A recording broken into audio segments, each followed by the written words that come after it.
अर्जुनी बोरगाव विधानसभा क्षेत्राचे माजी आमदार तथा माजी सामाजिक न्याय व विशेष सहाय्य मंत्री राजकुमार बडोले यांच्या वतीने सडक अर्जुनी तालुक्यात महिला मेळाव्याचे आयोजन करण्यात आले होते। यावेळी राजकुमार बडोले यांनी महिलांना भाजप सरकारने गेल्या 10 वर्षात राबविलेल्या शासकीय योजनांची माहिती दिली। यात सुकन्या समृद्धी योजना, माझी कन्या भाग्यश्री योजना, या योजनेमध्ये आमच्या घरामध्ये एखादी मुलगी जन्माला आली आणि ती 18 वर्षाची झाली तर तिला 1 लाख रुपये भेटण्याची योजना आहे। कुणाच्या काळातील योजना आहेत सांगा, ही आमच्या काळातील योजना आहे। म्हणजे सगळ्या योजना तुम्ही पाहिल्यात। त्यात बालिका समृद्धी योजना, मुलींना मोफत शिक्षण आता सगळ्या आमच्या पोरी शिकतील, त्याला शाळेमध्ये पैसे लागणार नाही। आमच्या मुलींसाठी आम्ही सडक अर्जुनी येथे वसतिगृह सुरू केले आहे। देवरी येथे आदिवासी मुलींचे वसतिगृह माझ्या काळात मी पालकमंत्री असताना सुरू केले। अनेक ठिकाणी आपण पोरींसाठी विशेष वसतिगृह सुरू केले असल्याचे माजी मंत्री राजकुमार बडोले यांनी सांगितले आहे। सगळ्या तुम्ही योजना जर पाहिल्या, बालिका समृद्धी योजना, मुलींना मोफत शिक्षण, आता सगळ्या आमच्या पोरी शिकतील, त्याला शाळेमध्ये पैसे लागणार नाही।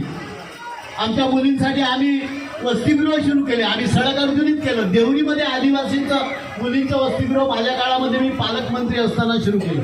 सडक अर्जुनीला वसतिगृह केलं। अनेक ठिकाणी आपण पोरींसाठी स्पेशल वसतिगृह केलं। माननीय मोदीजींनी तर कहरच केला की पहिले ओबीसीच्या आपल्या ज्या जिल्हा परिषदेमध्ये महिला भगिनी होत्या त्या ग्रामपंचायतमध्ये 50% आरक्षण दिलं, पण लोकसभेमध्ये आणि विधानसभेमध्ये आमच्या भगिनींना तिथे जागा नव्हत्या। आता मोदीजींनी 33% आरक्षण महिलांसाठी दिलं आहे आणि पुढे अनेक महिला विधानसभेमध्ये जातील, लोकसभेमध्ये जातील, 33% महिला राहतील। म्हणजेच आता 2029च्या निवडणुकीमध्ये पण एखादी तुमच्यापैकी महिला आमदार झाली तर आश्चर्य वाटून घेऊ नका, वाजवा बरं टाळ्या। 2029 मध्ये तुमच्यापैकी नाही तर इकडे बसल्यांपैकी कोणीतरी आमदार होण्याची शाश्वती आहे, असे मत माजी मंत्री राजकुमार बडोले यांनी महिला मेळाव्यात मंचावरून व्यक्त केले। माननीय मोदीजींनी तर कहरच केला की पहिले ओबीसीच्या आमच्या जिल्हा परिषदमध्ये ज्या भगिनी होत्या, ग्रामपंचायतमध्ये 50% आरक्षण दिलं, पण लोकसभेमध्ये आणि विधानसभेमध्ये आमच्या भगिनींना तिथं जागा नव्हत्या। आता मोदीजीनं 33% आरक्षण या आमच्या महिलांसाठी दिलं आणि पुढे लोकसभेमध्ये 2029 पासून अनेक महिला विधानसभेमध्ये जातील। ज्या लोकसभेमध्ये जातील त्या सगळ्या महिलांना 33% महिला राहतील। म्हणजे आता 2029 मध्ये या विधानसभेमध्ये पण एखादी तुमच्यापैकी कोणती तरी बाई आमदार झाली तर आश्चर्य वाटू नका, वाजवा बरं टाळ्या। 2029 मध्ये तुमच्यापैकी इकडे बसलाय बघिना तर तिकडे बसल्यापैकी कोणीतरी आमदार व्हायची शाश्वती आहे का नाही, ही योजना कोणाची?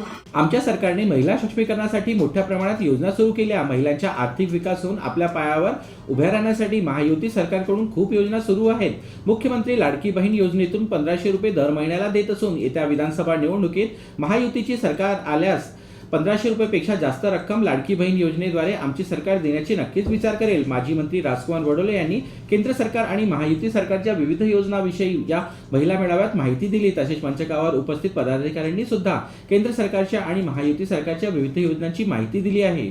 आमची सरकार प्रामाणिक सरकार आहे, देवेंद्रजी फार प्रामाणिक आहेत, राजकुमार बडोले सारखी प्रामाणिक माणसं आहेत, यांनी स्वतःसाठी काहीच केलं नाही। आमच्या भगिनींच्या पुढं योजना सुरू राहिल्या पाहिजे। या लाडक्या भगिनी योजना आता 1500 आहे, आम्ही मागणी करणार आहोत का 1500चा दर महिन्याला 3000 रुपये झाले पाहिजे आमच्या लाडकी बहिणी, आम्ही मागणी करणार आहोत। पण त्याच्यासाठी भारतीय जनता पक्षाच्या आमच्या सरकारला निवडून आणावं लागेल। या मेळाव्याच्या माध्यमातून मी तुम्हाला सांगतो, योजना बंद होणार नाही। ते लोक टाकतात, योजना कधी बंद होणार नाही। मुख्यमंत्री लाडकी योजना आली, लाडकी बहीण योजना आली, लगेच ज्या दिवशी योजनाची घोषणा झाली जुलै, आणि त्या दिवशीपासून जरी फॉर्म आमचे ऑगस्टले तरी आम्ही भरलो, परंतु ज्या दिवशीपासून योजना सुरू झाली त्या दिवसच पासून आम्हाला राखीच्या दिवशी 2 दिवस आधीच आम्हाला ही योजनाचे पैसे मिळाले। म्हणून आमची जर भारतीय जनता पार्टीची सरकार राज्यात येते तर ही योजना निरंतर सुरू राहील। आणि जर तुमची मतदाताची जरासी काही फेक नेरेटिव्हवर तुमची काही प्रतिक्रिया असेल, तुम्ही काँग्रेसची बटन दाबला तर योजना तर बंद होणारच आहे, परंतु असं व्हायला नको। म्हणून माझं असं म्हणणं आहे की काँग्रेस पक्ष फक्त भूलताप करते आणि भारतीय जनता पार्टी जे करते ते आम्हाला दिसत आहे। सरकारच्या विविध योजना आहेत, माझी कन्या भाग्यश्री, महिला सन्मान योजना, जे महिला जे एस टी मंडळची जी अर्धी तिकीट म्हणून आहे प्रवेश करताना, म्हणजे अर्धी तिकीट ती योजना, अजून लखपती योजना, संजय गांधी निराधार योजना, वयश्री योजना, अशा अनेक योजना आम्ही महिलांपर्यंत पोहोचवल्या. GB न्यूजचे प्रत्येक अपडेट मिळवून घेण्यासाठी तुम्ही आमच्या चॅनलला लाईक करा, सबस्क्राईब करा आणि शेअर करा. तसंच बेल आयकॉनला सुद्धा प्रेस करा. आपला जिल्हा, आपली बातमी. GB news Gondia.